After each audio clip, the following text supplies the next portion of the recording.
have your attention, please? 10, 9, 8, 7, 6, 5, 4, 3, 2, 1. Welcome. Ahoy, friends. It's me, Dave Landau. After a long night on stage, I like to kick back with a captain's hat and a fine cigar and watch the Dennis and Andy show. These guys are huge nerds, but they're the kind that you actually want to hang out with. Enjoy them. I do.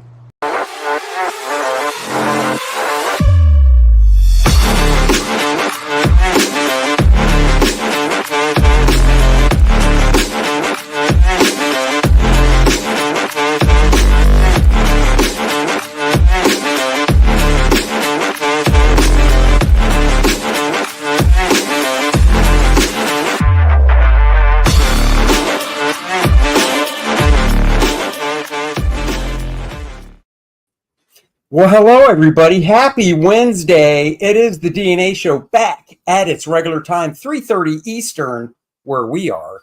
Thank you for joining us. We got a great show. Fun guests we're going to talk to with a very cool-looking project. And I am back. I know you guys were concerned because yesterday had a little colonoscopy action. It was different. I've never had it done at home. I didn't know Dennis was authorized to do them, but he said he was. So instead of anesthesia, he punched me and that knocked me out. And I woke up and he showed me the video camera footage he took of the old bunghole. We flushed out all the gerbils. It's all good. So he's back to being squeaky clean. Richard Gere would be pretty proud of you. Yeah. And I got to tell you, I thought you only went elbow deep on cows. Holy crap. No, you got up in there. That's an 8-foot tube that goes up in that thing. Dude, I was scared when I saw you putting on a glove that went past your elbow. But man, Susie, your wife, took the video. And when I saw that you were wow, I was impressed. And I'm not even feeling any pain right now. No soreness. And all the rodents, they came running out. I showed them. They saw light. They were like, oh my God, the light. We're and they free. came running out. We're free. So yeah, still health good. 5 years from now when I'm the was your first one, right? No, second one. Whoa, that's amazing. He's had two. You get your first one at 50. It was funny. Billy Tucci last night, we were talking. I can't remember if it was during or after the show, but he's like, yeah, I got mine when I was like 40. And I go, why'd you get it 10 years early? And he goes, I thought you were supposed to at 40. I'm like, yeah, dude, I made sure to know when I was supposed to get it. And they said 50, and I was like, I will wait till I turn 50. Well, Jack says, next Monday on Kings, you guys are going to be drawing Andy's colonoscopy. That would be a fun one. What imaginative things could they have crawling out of your butthole? Man, I wanted to do King so bad this Monday, especially because last Monday we were driving back, so I couldn't do it from the Jersey show. This past Monday, it was Conan. What better for me to draw on the Kings? But if you've ever had a colonoscopy, you have to drink 2 servings of this grotesque liquid. It's a liter each, 15 minutes apart, 8 ounces, 15 minutes apart. So basically 4 servings over the course of an hour and change. That stuff kicks in and you have a decision to make. Do I want to live in my bathroom for the rest of the night? And if you do, take some books. Or do I want to go back and forth? I did the back and forth. I probably should have just stayed there the whole night. Andy doesn't know how easy he has it. Back in the day, you drank a gallon of liquid straight out of a jug. You could put a little Crystal Light in it. It tastes this way comes worse. With flavor packs. No, I know. Like I said, you have it easy.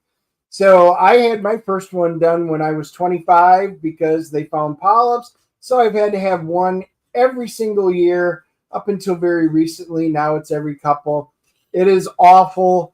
Andy's got the new fancy super stuff that comes with the packets. He thinks it's bad, but it's nothing compared to the old stuff. Us veterans, I have PTSD just from that. I feel like I should complain, but in all honesty, it's funny because it is a liter and you drink 8 ounces at a shot and it's clear. So it looks like water and there is a flavor packet for each one. It really doesn't taste bad. The worst thing about it is, unlike water, there's a there's a thickness to it. You know, it's not like it's not thick like I was Jello. gonna say, I wonder if you couldn't like put it in the fridge like that and just Jello. Yeah, there is. Hey, let's say hi to everybody so we can. Hold on. What was this one you showed? This has more butt stuff than a seat. Hey, we'll get it going. Go ahead, say hi. You can go ahead. Well, look at that. We have to say, Past Master Dan was first, and look at he's already ready to go. Edwin, look at that. He's already on there. Oh, Pidima, hello. It was so great meeting you at the Garden State Comic Fest. It was great. Fantastic. Great person. Awesome.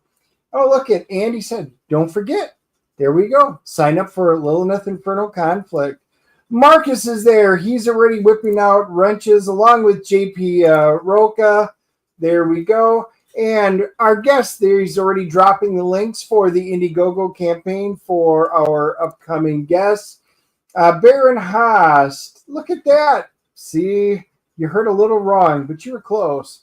And let's see, Good Stuff is there. And again, this is it. There you go, Randy. So anyway, there you that's go. Everybody so far, guys, and they're rolling in. They're starting to fill up in the room. So let's get this party started. That's right. We're bringing our guest. His name is Chris Fisk, and he originally had his camera on. And I got to tell you, I'm doing you guys a favor when I politely said, please turn your camera off. We don't mind. We don't want to traumatize anybody more than we have to. And he obliged us. So hello. It's something about two grown men crying, you know? Yeah, I mean, wow. Just, you told me, I've got a face for radio. And I'm like, we all say that. And you turned it on. I'm like, dude, you got a face for a horror movie. Turn that camera off. We're not doing this. I said, put the lotion in the basket. So there you go. So welcome to the show. Yeah, man. Mr. Thanks for having me. Are you related to Wilson Fisk by any chance, the Kingpin? Actually, yes. Because Spider-Man, he has foiled my family for long enough. But Wilson Fisk is actually based off of Diamond Jim Fisk, who was a real historical figure in New York. He was a robber baron. And he got gunned down right in the middle of, I think it was Madison Ave somewhere. Fighting over a fat chick. Yeah. So wow, I didn't know Wilson Fisk, the Kingpin, was actually based on a real person. So yeah, Big Jim. Yeah, it's amazing. I was like, wow, yeah, we're does this guy go? Does the guy you're talking about? Does that go back to like the 20s and stuff? Like yeah. It's he was a kingpin or a robber baron back in the 20s with his partner something Gould, and yeah, they were basically the kingpins of New York City for a while. Oh wow. Well, there you go. Learn something new every day. PD Moss says already backed Infinitale. So there you go. Nice. Cool. Oh, yeah, you already picked up a backer and we barely started. Nice. Yeah.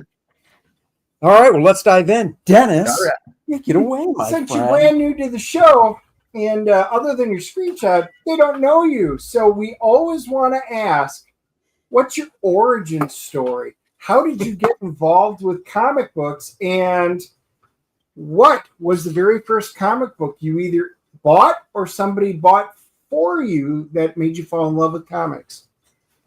So the very first comic that I can remember, other than the ones in my French class, like the Schtroumpfs and Tintin and Asterix and Obelix, one of my buddies handed me this copy of James O'Barr's The Crow, and I was like, oh man, dude, this I could draw better than this. What the hell? He's like, no, just read the book. Just read the book. I read the book and I was in love instantly. I ended up, I have about 3 or 4 copies of this book over the years. Oh, wow. I loved how angsty it was. I mean, come on, dude, it was the 90s. I fell in love with that. And here in New Hampshire, over in Salem, there was this mom and pop comic shop that did not first of all, I had terrible parents. They never screened me from R-rated movies or anything. I saw stuff that kids my age were not meant to see. And I walked into this comic shop and there was one of those, how in a VHS or a Blockbuster or whatever, there's the adult section or whatever with the beaded. Oh yeah, the purple curtains that you're not allowed to walk behind. Yeah. So this one had them but never enforced anything. So, 12-year-old, 13-year-old me just walked in there. and it was like a Hitchcock camera moment. I saw boobs everywhere, and I fell in love. And I grabbed like there's a lot of French speaking people around here, New Hampshire, Montreal. So there was a Metal, which is heavy metal. Yeah, and I was like, yeah. So I grabbed that. I grabbed Wendy Peeney's Elf Quest. Yeah. Peter Shu's Elf Warrior and Quadrant, Druna, Den, all of that stuff, and I loved it. Every minute of it, I was like, I had to have more of this. I had, so I was getting them out of order, and I ended up amassing a collection from that. And then I was like, my kind of introduction to like comics outside of comics, like the properties, was like, oh, dude, there's a Batman movie. There's, the old Adam West serial, and then the Wonder Woman one. Linda Carter. Oh my God. But yeah, back in the day, like comics for me, because I was, barely literate or whatever, dyslexic, all that stuff. I had the capes and tights kind of intro through the TV shows and through the movies. Okay. And one day after, I was in high school, and one of my buddies hands me, he's like, dude, you got to read this. I know you like The Crow. I know you like those weird European ones, but dude, check this out. And he hands me The Killing Joke. Oh, yeah. To this day, one of my favorite books, dude, because it's a Jim Gordon book. A lot of people are like, oh, it's a Batman book. I'm like, no, Jim Gordon is the hero of this one. He proved Joker wrong. The Killing Joke is one of those books that when I talk to people, and I find they either love it or they hate it. And they hate the ones that hate it, it's because of the ending.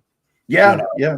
And obviously it's been out for years. Guys, if you haven't read The Killing Joke, guess what? We're going to spoil the ending. And you should have read it by now. Batman basically has the Joker, and there's a joke told, and it just ends with the camera kind of panning down to the rain puddles and laughter and stuff.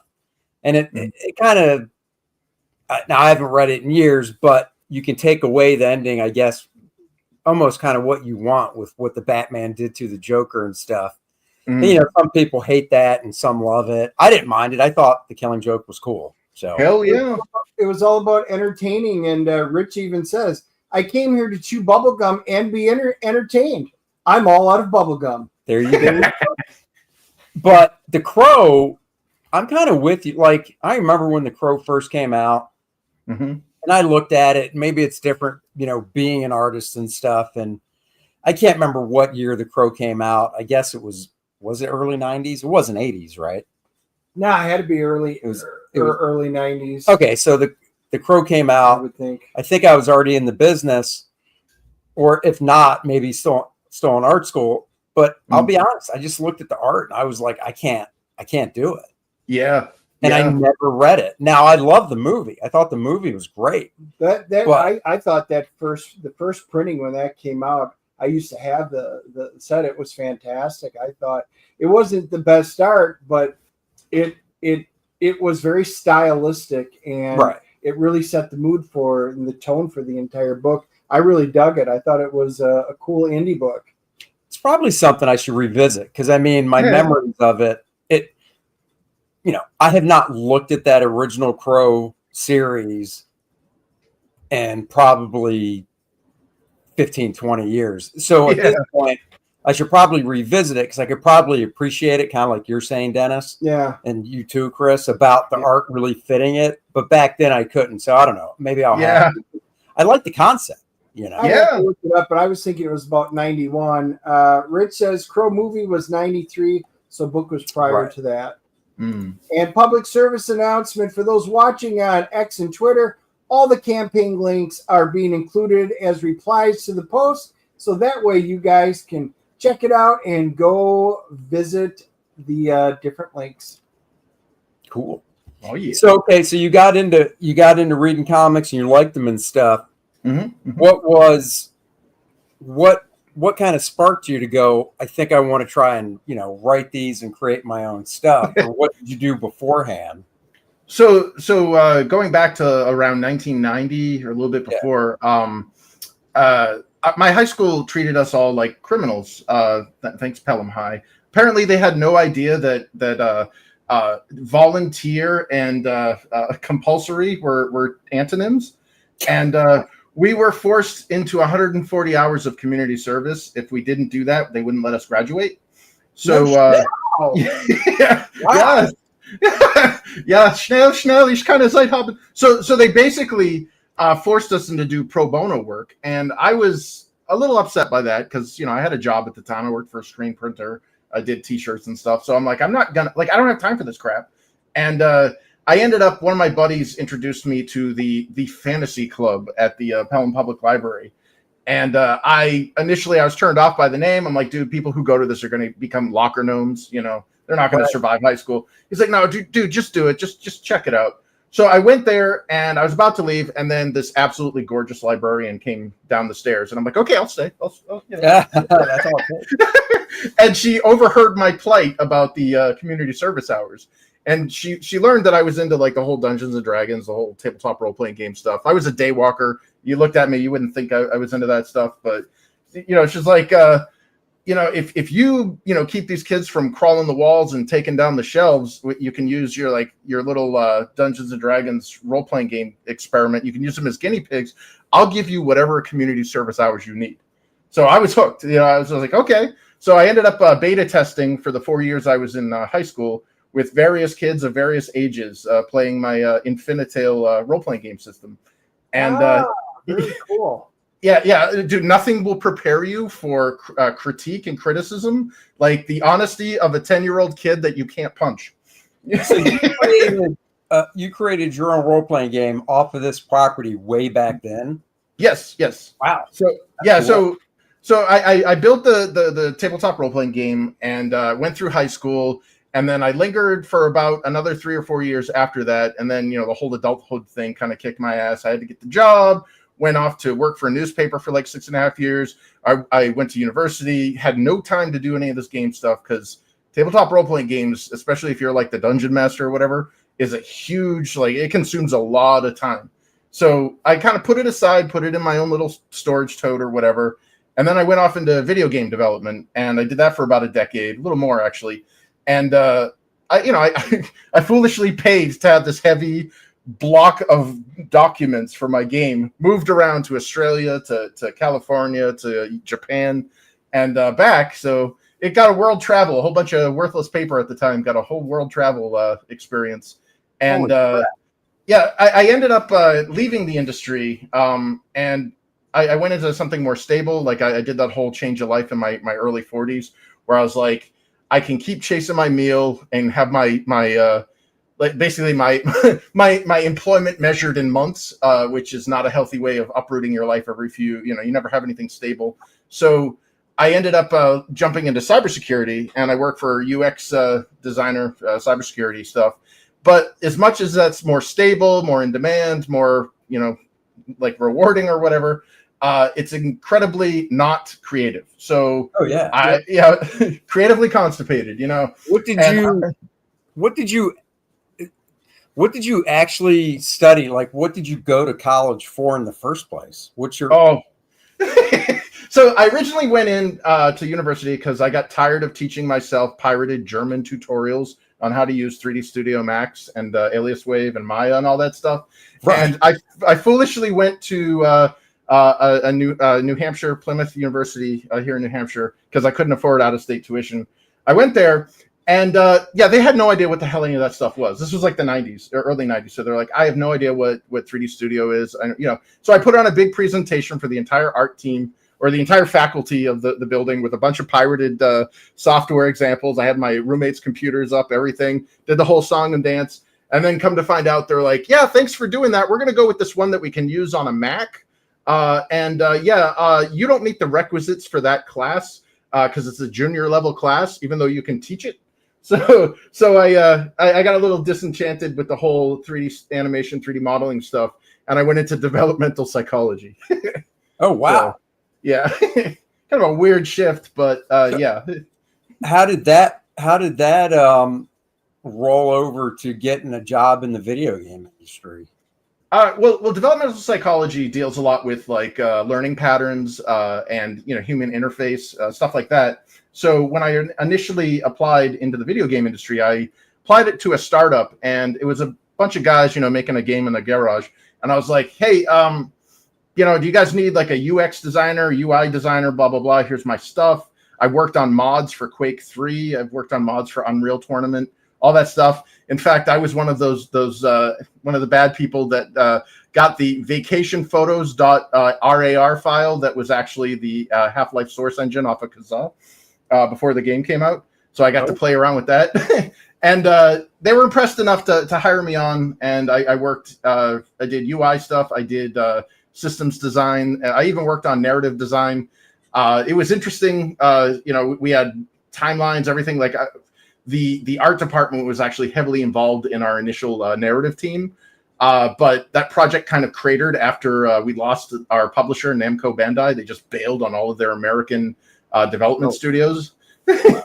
So yeah, they left us high and dry, and we were rescued by Mark Kern and his Red 5 Studios team, who basically contracted us out while the founders of the previous company were trying to shop around their property to get another publisher.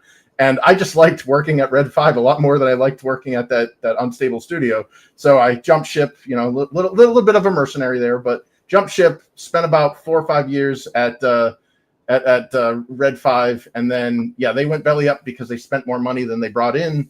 And a lot of the guys retreated back to Blizzard, and you'll notice there's a lot of similarities in certain designs and aesthetics between Firefall's early development and Overwatch's early development. They just we'll take that. I like Overwatch. Now, I'm not a video game player. I never really have been. Don't have a gaming system. Last gaming system I had was good old Atari from the early 80s. Pong. Well, that was Pong, early 80s. Atari, yeah. Oh, I know. So it is, because all the free time I had as a kid growing up, I just wanted to draw because I wanted to draw. Hell yeah. I just never got into video gaming, and I kind of have an addictive personality anyhow, so I think if I did, it'd probably be bad. Yeah, he's just addicted to not having fun, which is why he doesn't play games. Oh. Yeah, but I mean, look at all that practice that you got as a kid, not wasting time on video games, dude. I mean, you're a legend in the industry, and I'm not kissing your ass because you let me on. Well, you should listen to what he said. I remember Red 5, they published the Tesla robot. What? I don't even know. It's a game. Oh. Dennis is more of a gamer. He's got the console with all the, what's it called? You tell him. I don't know what the hell it's called. You're such a dork. It's called a computer with multiple you've got that console thing that has the ball, the joystick, the buttons. That's a tank stick. So I've got a tank stick, and for all the retro games, it's got the centipede ball. It's got all the action buttons. I hook it up to the 75-inch, and I can play I can go back and play Golden Axe back in the great in the 80s. Time Pilot.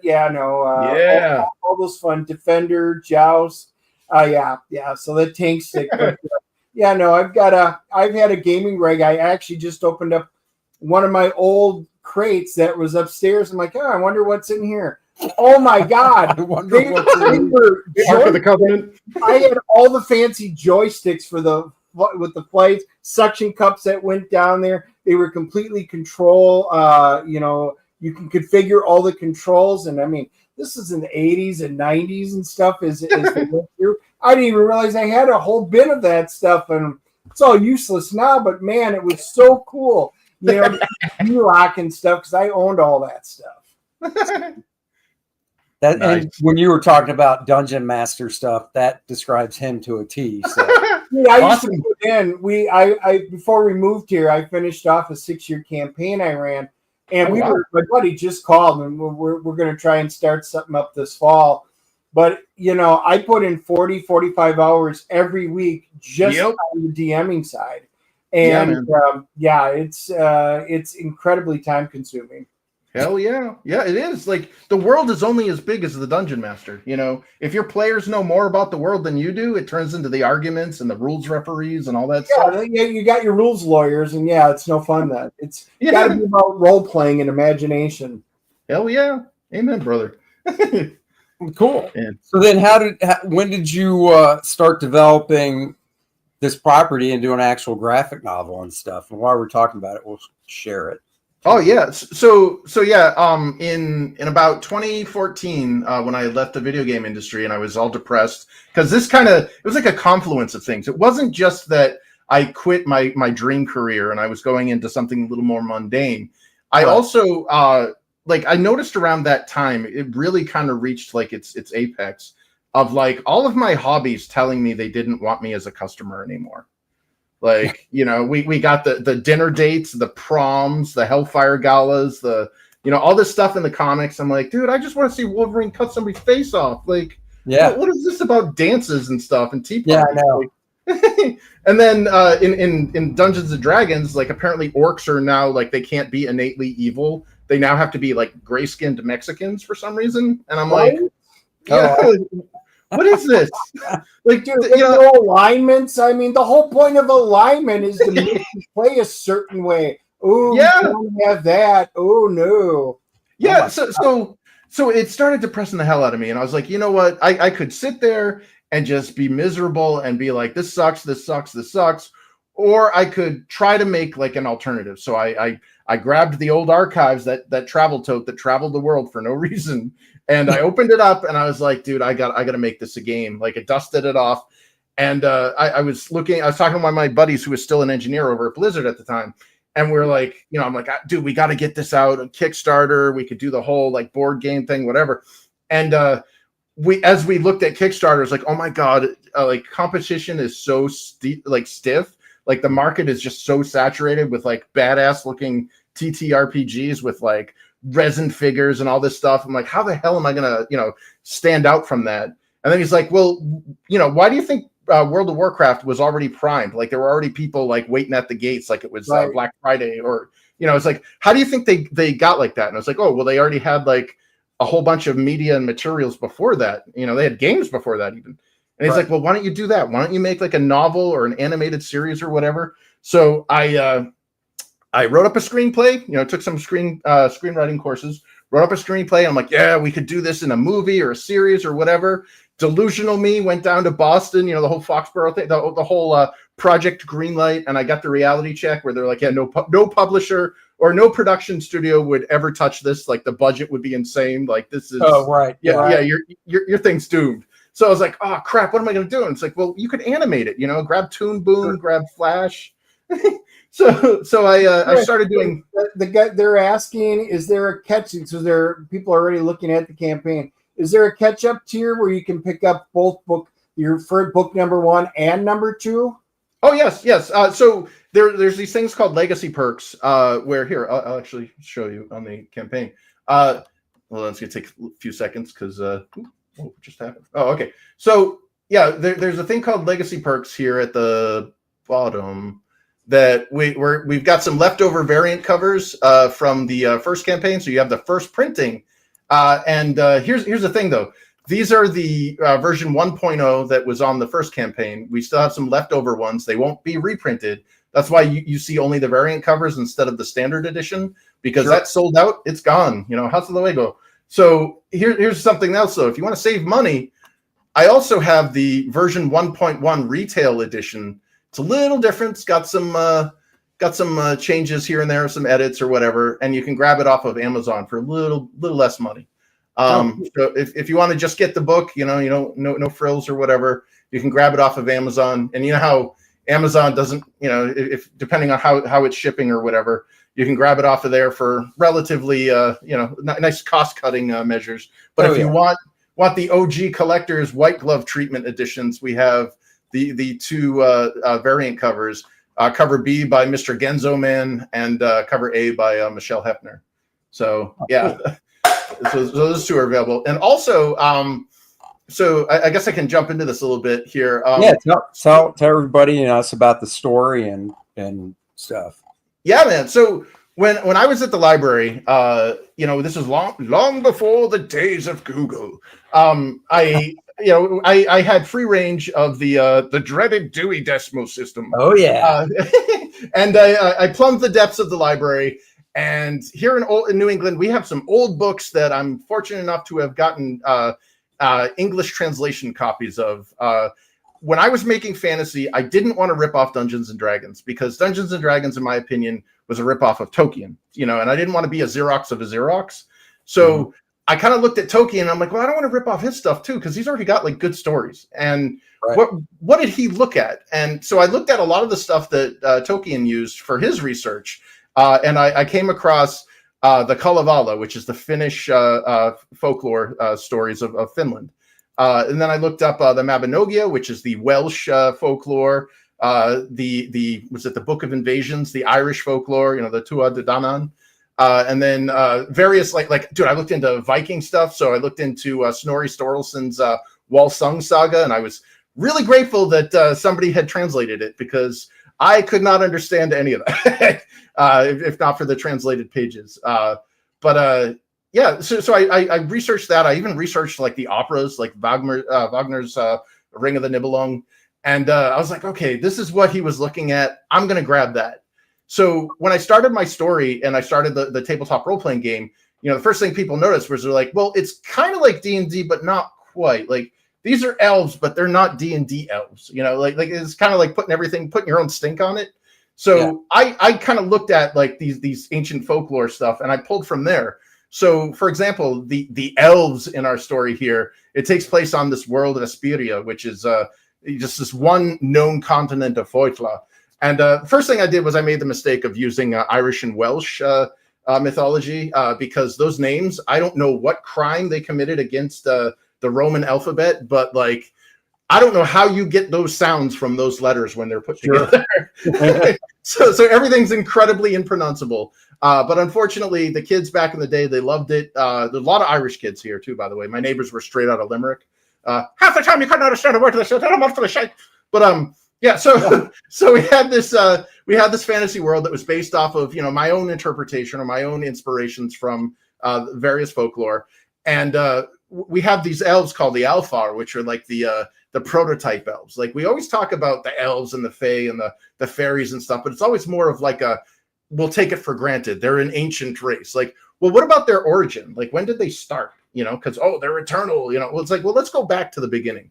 And that's what I did with the first game, or I should say the second game, because we played them out of order. But in this game, we basically have this kind of origin story of the Alfar people, and how they had their heritage stolen from them. They lived in this perfect utopia of agelessness, eternal beauty. They never get pregnant. The whole no disease. So it's pretty people with problems. And one day they're ruled by this theocracy that demands total obedience, but they don't care because everything's perfect. I'm getting laid, I'm happy, I got beautiful people around me, everything's fine. Until one day, one of our main heroes here, Queen Aisling, she ends up getting knocked up, and they're like, what the hell is that? Only animals get that. Like, what's going on? And all of that, they start seeing the cracks in their utopia, and they realize that they've been in this gilded cage the whole time. And they're these like patriarchal or these like paternal custodians, these giant gods, that these like titans that walked among them that kind of acted like parents, really weren't parental. They were more of like prison guards. And they started seeing more and more of like, wow, if you disobey, you die. So things start happening and things go real bad real quick. And it turns out that they have this thing called the lottery. Like, if you're ever familiar with Logan's Run, or the idea that these eternal beings, they have this lottery every so often, and names get drawn, and it's usually the sons' names, and they get sacrificed to the gods, to be renewed, or right. All the other BS that they're supposed to believe. And so these guys get killed or whatever, and unfortunately, Queen Aisling's kid's name, when the kid gets named, his name gets immediately picked as somebody to be sacrificed to the gods. And she's like, what are you talking about? He's a baby. He didn't even get a chance to live. Right. And they're like, well, you have to obey. Like, she's like, oh, hell no. And she starts having these fevered dreams because of the complications during pregnancy. She starts hallucinating about this like little blue wisp that's telling her that everything she knows is a lie and all this stuff. And she lets her husband in on this. And, her husband's like, well, what are the dreams telling you? They're telling me to go to this place that we're not supposed to go to. And I'm supposed to find like her words or whatever, and it'll set us free. And he's like, you know what? If you're going nuts, like I need to know. So I'll go in your stead. You're too sick to do this. Just put on a good front, make everybody think everything's fine. I'm going to go on a secret hunting party or whatever, and we'll go find whatever your dream's telling you, whatever your delusion's telling you. And it turns out her dreams were correct. He went with his buddies out into this hunting party, and when they were outside the protective region of those giant gods that they had worshipped, these giant parental custodians, they were no longer protected by the hostile or from the hostile fauna, and they end up getting decimated by this giant hydra thing that just obliterates them. And only two survivors remain. They end up finding this book that's written in this language they can't understand. They called it Old Tilwith, which is like a language that's extinct, kind of like Latin for us. And they end up escaping that disaster in one snapping branch to the next. And they end up being captured by these beastmen, these animalistic tribal barbarians that are kind of their people's ancient enemies. They've always been like a pest, that they've had to hunt and kill and cull their populations. And one day, when they end up, after being prisoners for a period of time, they discover that one of them actually speaks their language and can translate the book. And they start learning that their entire heritage, their history, everything has been a lie, that these giants, these things called Formorians or Fovara, are basically parasites ruling over these people and feeding off of them. And they're now preparing for a battle. And that leads us into book 2. So sorry if that was long-winded. Randy said, suggestion for Chris and the digital tiers, you can digital copies of book 1 as an add-on. Yes, I'm going to do that. I actually, just today, I set up a digital copy for book 1. So if you back book 2, I will, or any of the stuff on here, I will throw in book 1 and I'll add it to the page here, free of charge. So if you want the digital edition of book 1, just back the digital edition of book 2. Oh, nice. Cool. All right. Well, why don't you run through the campaign and stuff? Because I scrolled through it before and saw there was a manga version, I believe, as well. Yep.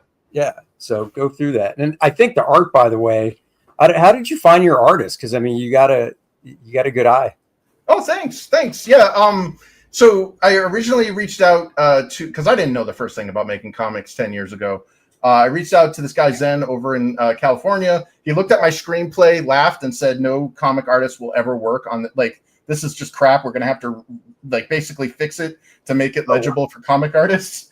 Oh wow! So a screenplay is, as much as people like to say, "Oh, a screenplay is kind of like a comic book script," it's still two different animals. Yep. Yeah. Your artist needs to understand, you can't be as anal in a comic script. If the artist doesn't have any room for his own interpretation of things, then it's like, well, why don't you just just draw it yourself? So what we ended up doing is we released the first book back in 2021, or I should say we crowdfunded it, and 54 pages full color. And after the book was fulfilled, we ended up sending out a survey, and the survey got a lot of awesome feedback. And my day job, I'm a UX designer, so negative feedback is still super valuable to me. That your book sucks and here's why is actually super helpful. Sure. So I got a bunch of that, and we ended up. I compiled it all and I sent it to the original art team, and there was some interesting reactions there, but we ended up, I didn't want to be a bull in a china shop. I tried to handle it as delicately as possible, but it was like, okay, we got to match promotional. We got to be artistically consistent. Things have to look certain ways, blah, blah, blah, blah, blah. So we worked on that. And at that time, the art team was kind of involved in other projects. And I'm like, I don't want to be the afterthought. I don't want to be the other girl, So they're like, okay, well, when our projects, when we're able to reconvene, we'll get to it. And I'm like, okay, 2 years later, I'm like, what's going on? So I ended up reaching out to a husband and wife team who, the Barbuscos, and they said, yeah, we can do this too. So I was like, okay, if we're getting negative feedback from the OG art team, and I got this husband and wife team that are ready to go, let's do it. We'll have 2 different books, and then a third book was a manga edition, because I got a Zoomer nephew who's a super weeb. And I was like, how is manga kicking our ass so bad, man? They're taking our lunch. Sure. Yeah. So what could we do? What could I do possibly to try to get that younger market. So I made a manga edition. It's not just mirrored pages, it's repaneled. There's actually new pages. Antonio, who worked on the standard edition or the original book, he helped me do he was a master at this. He went through and he's like, okay, we can't just flip things because a character has something on a specific arm. Right. No, you can't. I was going to say, when I was going through this and looking, I was like, holy crap. Because like we did a digest small manga sized version of Core Draft. Mm-hmm. Yeah. It's manga because of the size and because it's black and white. And I was able to adjust it to where it looks like it has, the zipatone and stuff like that they use. Mm-hmm. Oh, yeah. But it's not backwards. Because there's just, like you said, the easiest thing is flip pages. But the problem is, like your characters, ours aren't symmetrical. Yep. So you can't just do that. And I'm like, yeah, we can do it this way. We can do it American manga, which means you read it left to right and blah, blah, blah. But I mean, you went full bore because I believe yours is actually reading the way they read it, right? Yep. Yeah. So the sound effects are all in Japanese. Dekimasu nihongo chotto desu. And the dialogue's all in English. So at least you can, there's no like, what the hell? I can't even read this damn thing. Like it's English dialogue with, the stylized Japanese sound effects. But it's still but yours is set up to read right to left, isn't it? Yep. Totally. In fact, so the reason why I broke them out into these 3 editions is because I wanted to make this as democratic as possible. Because I have a 10-book series planned. Like it's already, like I said, I wrote this whole screenplay out. We cut through, did the choppy for for these books. And the idea is that I want to do the entire saga, or the War of the Trees, as it's called, these 10 books in the series.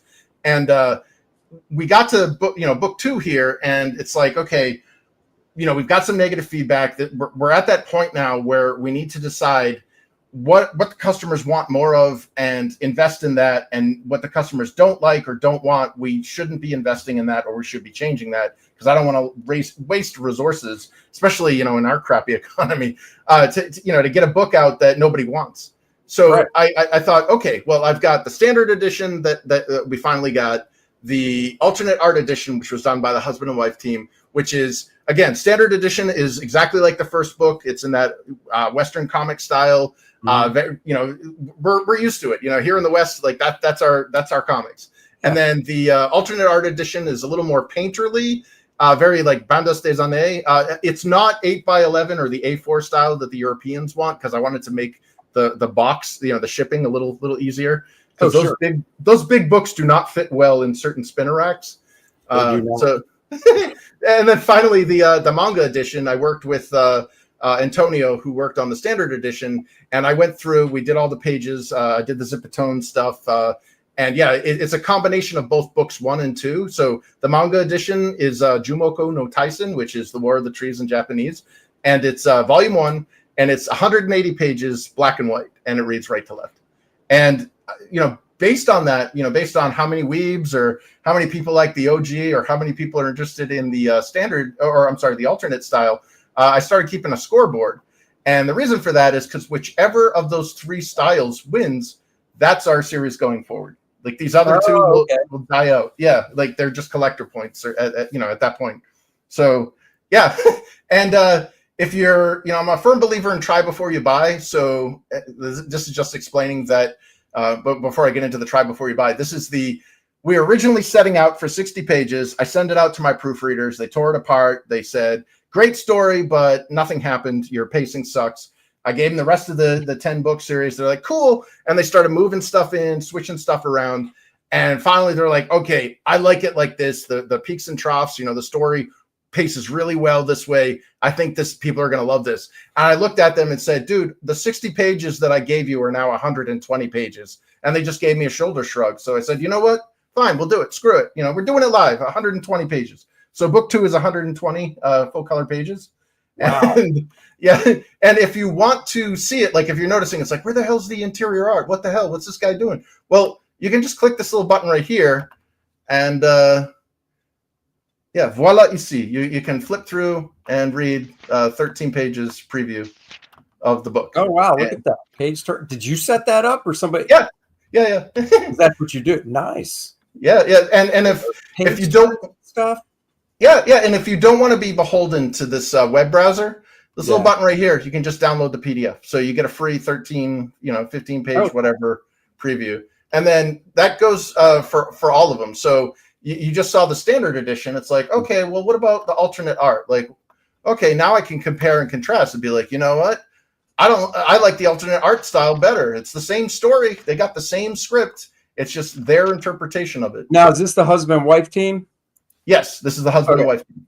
Yep. So a little more painterly, and again, it's a storybook style. It's totally your, totally up to the customer or the backer, which one they like out of that. And then finally, just to show, what you're getting into, if you grab the 180 page black and white manga, we've got here, and see it opens up to the right instead of to the left. And so we've got all the, the standard, like I went and bought a whole bunch of Vinland Saga, Berserk, My Hero Academia, and tried to emulate some of their page layouts, some of their page styles. And so this is kind of our approach to the manga. If you're more interested in the black and white and you want to get book 1 and book 2 together in one single book, you can do that here.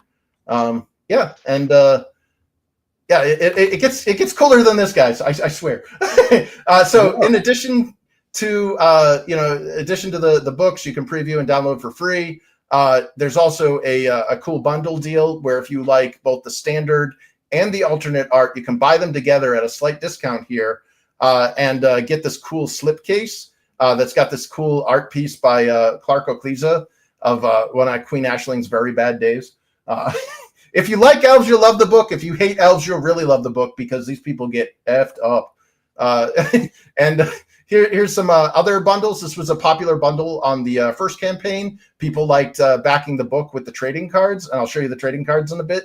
But one of the cool things about Series 2 trading cards is you're guaranteed 10 cards, but there's a possibility of an 11th holo foil card, so like a rare card. But if you back these bundles, I made sure to set aside that guaranteed you will get one of those holo foil cards if you back the bundle. Oh, that's cool. Sweet. Yeah. And then, if you want to be like the super fan and grab everything, you've got the here, I'll zoom back up to the top here because it's a cool showcase of all the cool stuff. You get the 3 books, you get the trading cards, and you get these magnets. I'll show you the magnets in a second. These 2 things I had to sell separately because they were a super pain to print, and I don't want to reprint these. So we have the glow-in-the-dark water leaper, which is a Welsh folklore monster. It's like a fanged poisonous frog with a scorpion tail and bat wings. And then this is one of our heroes that gets featured in book 2, Nessa, and it's a paint kit. So she comes pre-primed, and she comes with all the stuff you need to paint her. So the paints, the clear varnish, the mixing the mixing palette, the brushes, and this nice little like mixing guide if you want to get her colors to match what I did in my painted version. So yeah, there's that. But you don't get the 2 big figures in the mega bundle here, but you do get this cool world map, the Continent of Foithla, which is printed out on canvas. And yeah. How big is it? It's 16 by 20. In fact, you're printing it out on canvas. Holy yep. crap. Yeah. So yeah, here's what you get. Obviously, I took some artistic liberties here with the edges, but it's not torn up like that. But this is the map, and this has all the different locations. The continent exists on this like spoken wheel kind of format where there are 7 sovereignties. They're called sovereignties because they're all ruled by queens instead of kings. So you can't have a queendom, or basically. Yeah. So the idea is that they're like almost like the vaults in Fallout, where these are all isolated, like, kind of like livestock corrals. And we learn about the fates of all the different sovereignties, because ours starts in this capital city of Hafenheim, in the sovereignty of Tirikothen, which is the land of the tree. So there's that. But here are the trading cards I was talking about earlier. So just like with Series 1, you get some character bio cards. So you get little additional details of the characters being featured in the book. Get some cool cover art cards featuring the artist, tells a little bit about them.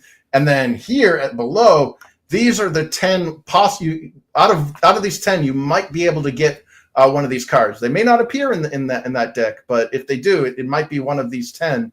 And they're all holofoil cards. And on the back of the cards, some of them have like magic runes that are referenced in the book. So you're like, oh, okay, I know what they're referencing there when they're casting that spell. So there's that. And then here's the very first fan art I ever received.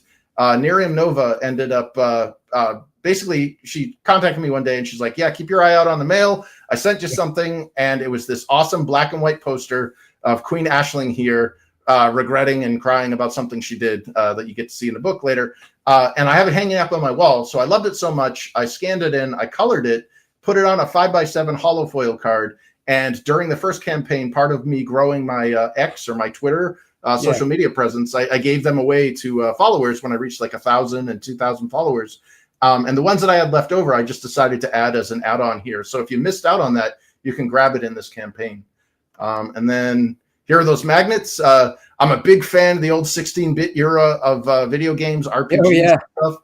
And yeah, these are all pixel art designs of the characters. I don't know how well you can see it on the screen here, but these are all pixel art, and they're from Nicotine Fist. I found them on Twitter. And yeah, he rocked out the designs, and we ended up putting them on acrylic. And dumbass me, I thought, I want to make these magnets utilitarian. So I went out and bought a bunch of very strong rare earth magnets. And I thought I had telekinesis when I was putting these things together because things were moving like 8 feet away on the counter. And yeah, you can hang up a folded CVS receipt on your refrigerator with these magnets. That's a lot of paper. Yeah. When they get that CVS receipt, you just want to throw it right back at him and go, seriously, save a tree. I don't need this. I know. I don't need a 3-foot long receipt. Yeah, and so to kind of top it off, this is only available on the Ultimate Bundle, which is the one that I showed earlier. So it's this guy right here, and it's just a store folio. And I ended up, I got some vinyl, some stickers, vinyl. I ironed them onto the store folio box and made it look like the Book of Dragons that was referenced in the first book. It's kind of like the MacGuffin of the story. So yeah, you can store all your stuff in there, future books as well. And then here's your digital perks. Again, you can buy each of these individually at $5, or if you buy the ultimate digital tier, you'll get all 3 of them for $12. And like I mentioned earlier, I'll toss in book 1 at no extra charge. It's a 5-year-old book, so I'm not hurting. And then here are the legacy. These were some relics or artifacts left over from the first campaign. If you want version 1.0 with the variant covers by Michelle or Mr. Genzo Man, we've got those. I got this really cool 2-sided poster. You flip it over, you got each of the different covers, one on each side, 19 by 27. Unfortunately, I can't ship this baby outside of the USA because our shipping, I'm a firm proponent of not folding posters. Like I'm an anti-folder. Yeah. So everything gets shipped. Like I have another poster in this campaign that's 12 by 18, and it fits in the box. It's rolled in the nice little rigid tube. But this baby is 19 by 27, so it's huge. And unfortunately, when you try to ship rolled paper, things like that, they hit you with all sorts of additional charges. And when I was pricing it out, I was like, I cannot in good conscience charge that kind of shipping to people that are outside the USA. Like, this is just ridiculous. Oh, so I can't even imagine. I mean, I know how much, or we know how much stuff costs just to ship one book to a different country. So yeah, ouch. Yeah, especially Australia. Boom. Oh God. Yeah, I got burned hard, dude, during the COVID lockdowns. New Zealand, it cost me over $100 to ship this thing out there, and they rejected it at the border and sent it back. No way. Yeah. What was their reason for rejecting it? Because they're Kiwis. Did they even give one? That is crazy. Yeah, and the thing that really sucked was like the backer was super understanding. He's apologized, like, yeah, you can just keep it and stuff. And I was like, you know what? This ain't your problem, man. So I waited about 6 months till all the COVID crap died down, and I sent it to him again, and I made damn sure he got it. Oh, good.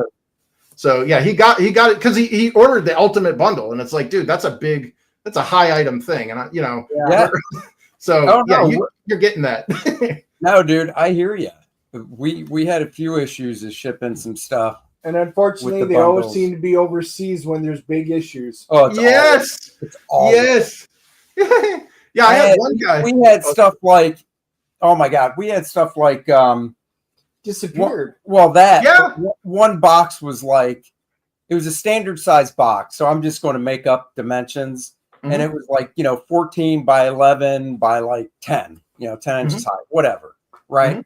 Standard size. Even says that on the box, and then who we use for shipping, I get this email notification saying, oh, the shipping charge changed. Your bank account was charged an extra $65 because the measurement is 14 by 12 by like 10. And now you can dispute it. And I'm like, no way. It says right on the box.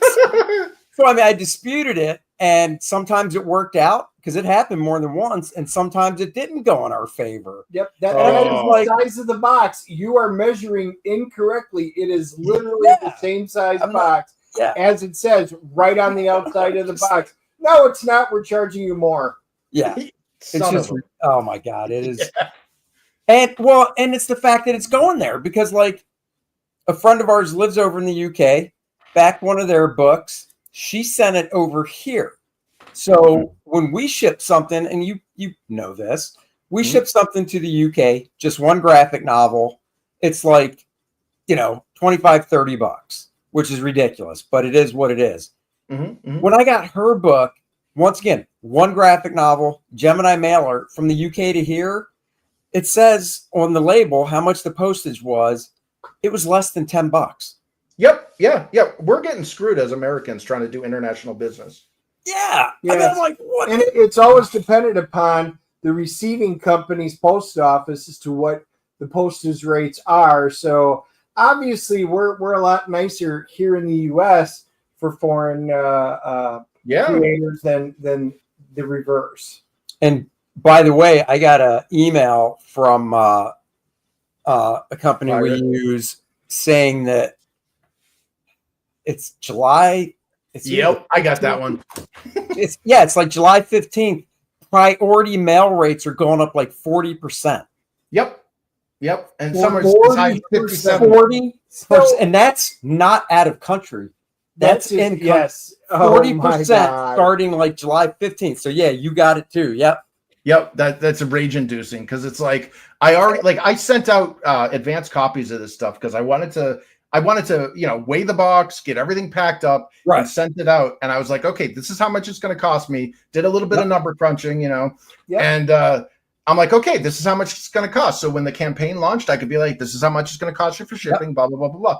And then they're like, dokes from that show, Dexter, surprise, mother. They basically just said, yeah, you can't go into Indiegogo and say, I got to change my shipping rates. No, you know. So I eat all of that.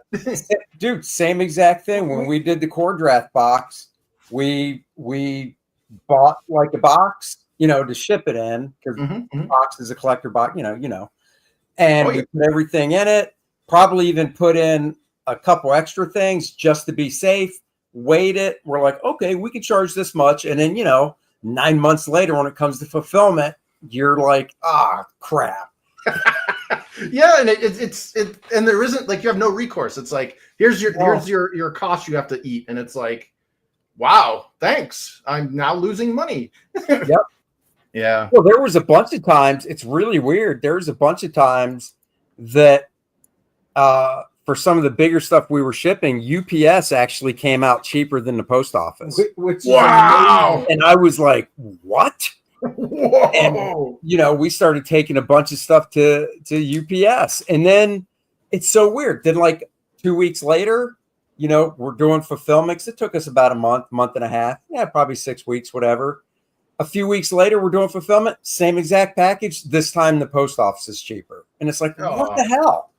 Yeah, unstable and it's unreliable. And well, I sent this one package out to a guy in the Netherlands. And 3 months go by, and he's like, where the hell's my package? I'm like, I sent you the shipping number. He's like, I never got it. I'm like, is it in customs? Like, check your shipping number. He checked it, and he's like, it's sitting in Bermuda or like sitting in Jamaica or something. I'm like, what are you talking about? So I looked, and sure enough, it just sat there. I'm like, okay, we'll give it another month. I tried contacting the postal service. There's no accountability when it's a government. Right. No, there's not. So they jerked me around. I was like, you know what? You ordered he ordered another high, like an ultimate bundle. So I was like, okay, I'll pack up another one and send it to you. And I did that. 4 months later, he gets his thing, and I get this DM, and it's a video, and he's like, "Hey, Chris, you're not gonna like this." I'm like, "What?" He's like, "I think it freed the log jam," and he shows in his video that he got both of them. Well, I tell you what, I'd almost rather have that happen. We had an incident like that with somebody in Canada. They're not Vancouver, but they're on the West Coast. I can't remember the city, but I remember it's on the West Coast of Canada.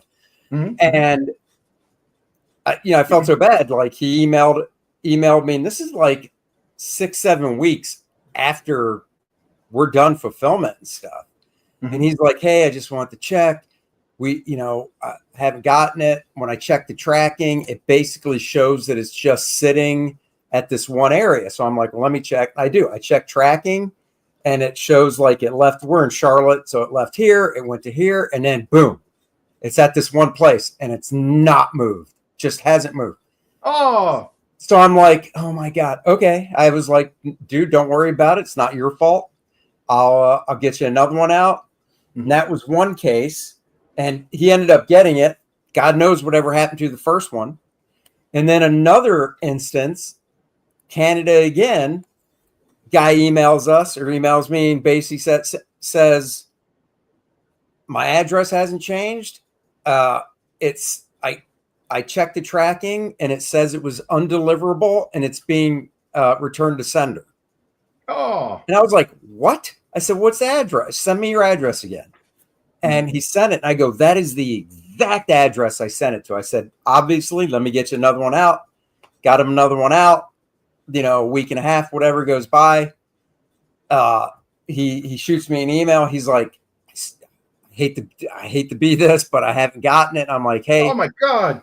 I know. And I'm like, this was recent too, because we just did Heroes Con and Garden State, 2 shows back to back. And it was right before that weekend of Heroes. And I said, "Look, next week's going to be pretty busy because it's 2 shows back to back, short week. Can you wait a week and I'll check on it?" He's like, "Of course, no problem." Get back from Garden State and got an email from him saying it showed up. So thank God for that. So he got it.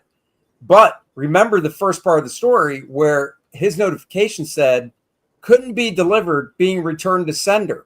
I haven't gotten anything back. So where the hell is it? Exactly. We haven't gotten anything back. So what the? It's just like, "Oh, you've got to be kidding me." Yeah, this is infuriating. We're at the mercy of incompetence. Yep. Yeah. And So guys, we are one away from the DNA bump, and we're at 99 backers. We picked up 3 today.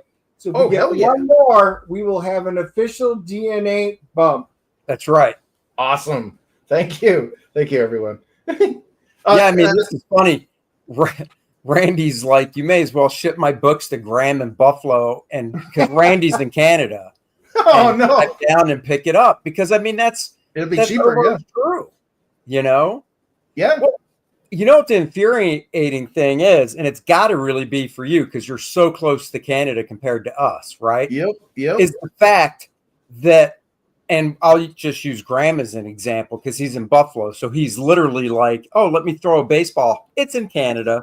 And it's just like, I'm shipping this book to a destination that is right over the border. Whereas if it was just due east or due west, same distance, but not over the border, stayed in the U.S., it would be like, $20 cheaper shipping.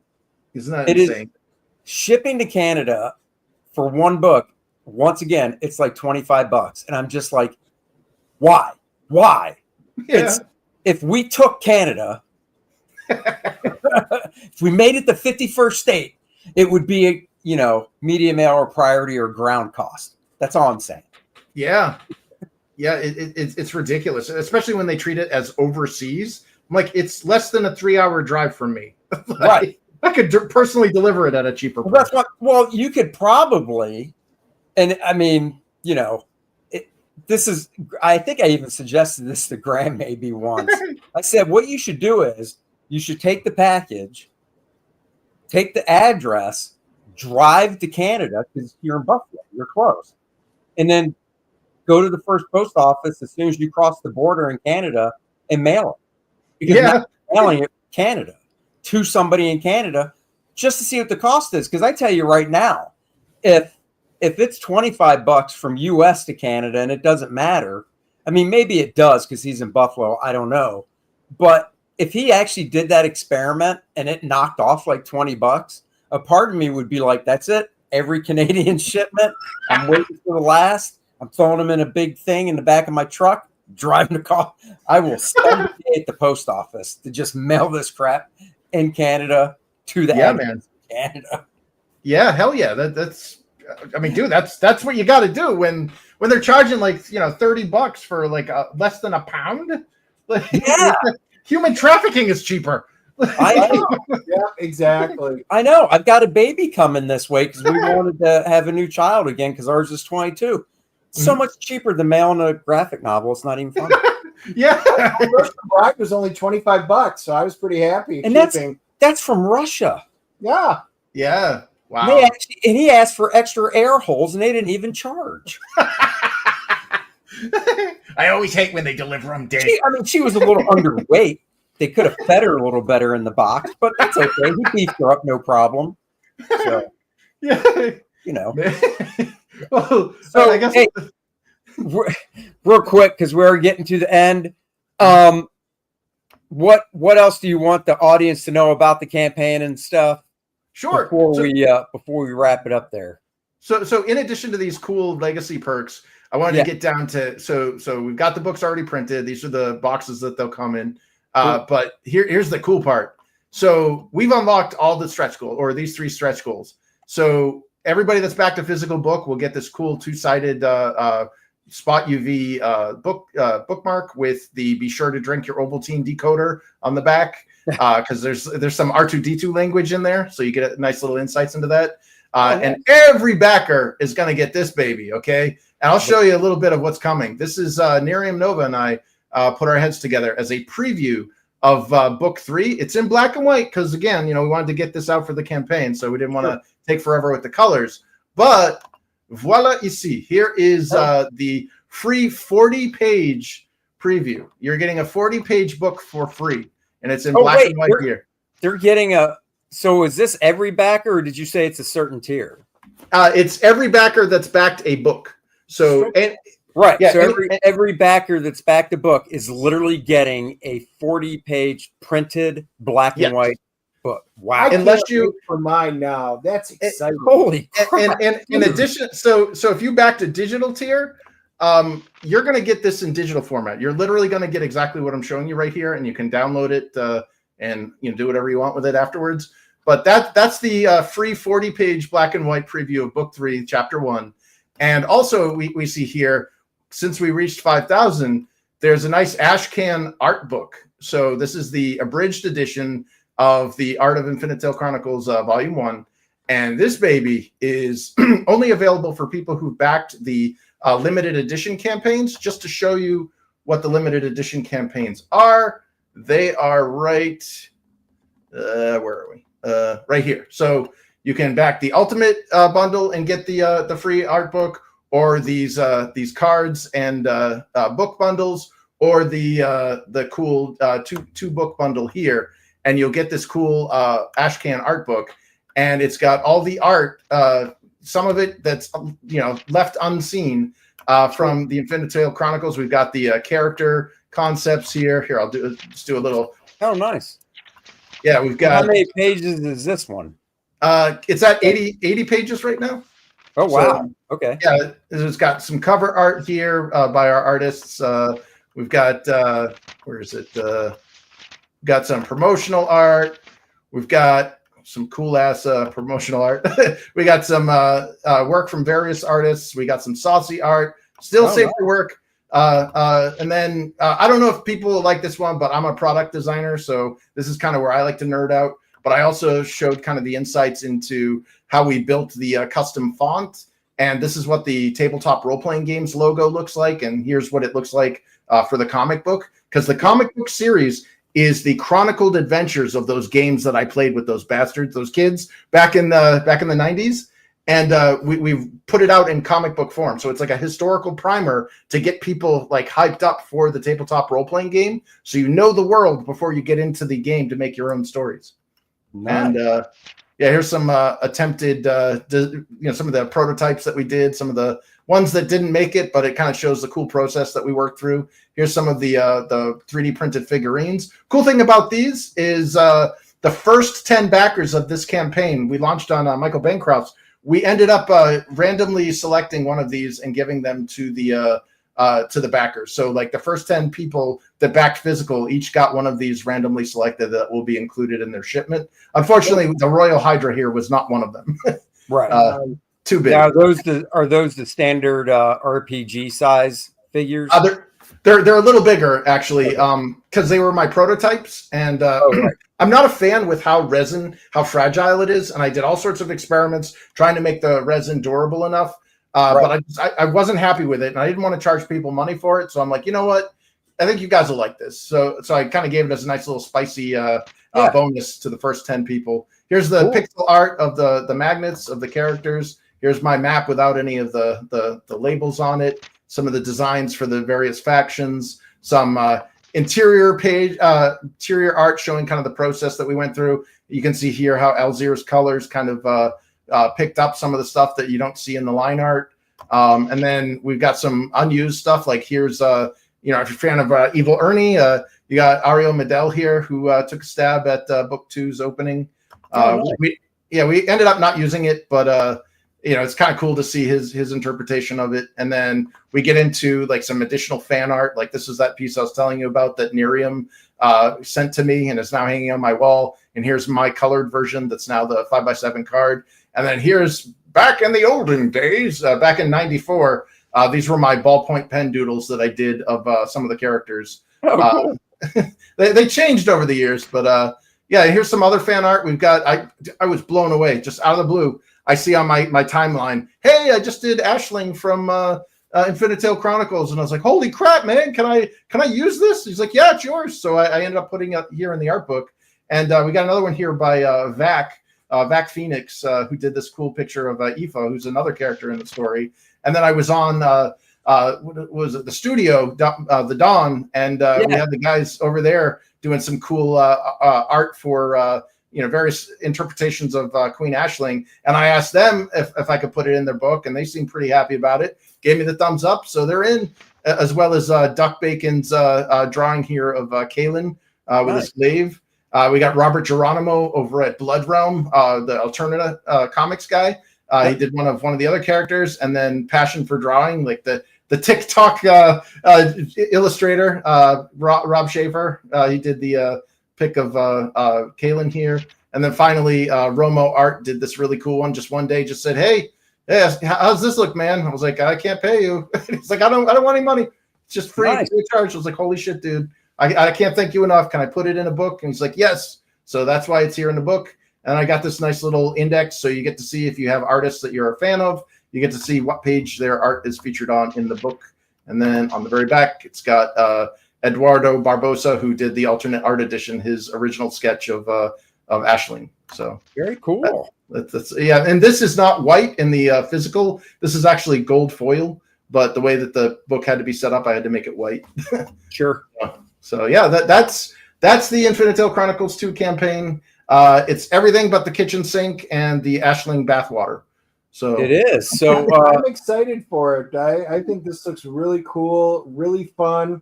I always love to see other creators' worlds and what they've done. So very much looking forward to being introduced to this, Chris. Awesome. Thanks, man. And let's see, I'm trying to see, you've got is this 13 days of the first 30, or is it like how Indiegogo, like are you breaking up into 30 and 30, or how are you doing it? This is the last 13 days. We started we launched on May 23rd. So okay. We'll be ending in July 20 something. And then it'll go in demand though.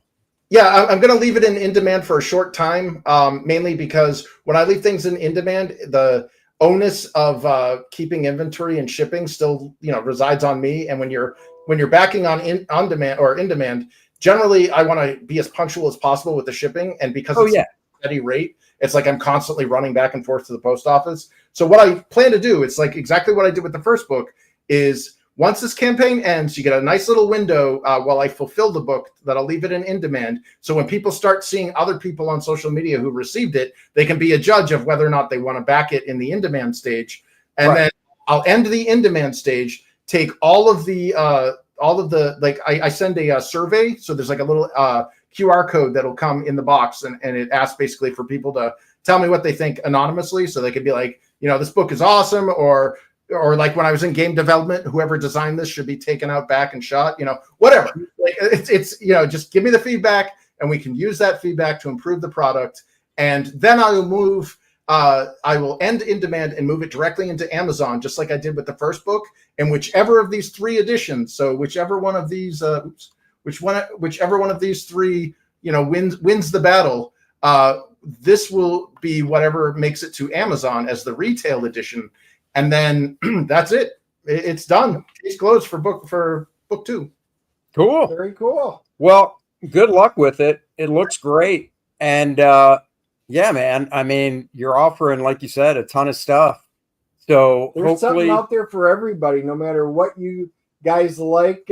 He's got an option out there for you. So for those of you watching this on replay, all the links will be down in the description below. So definitely, back it. And we were really close to the DNA bump today.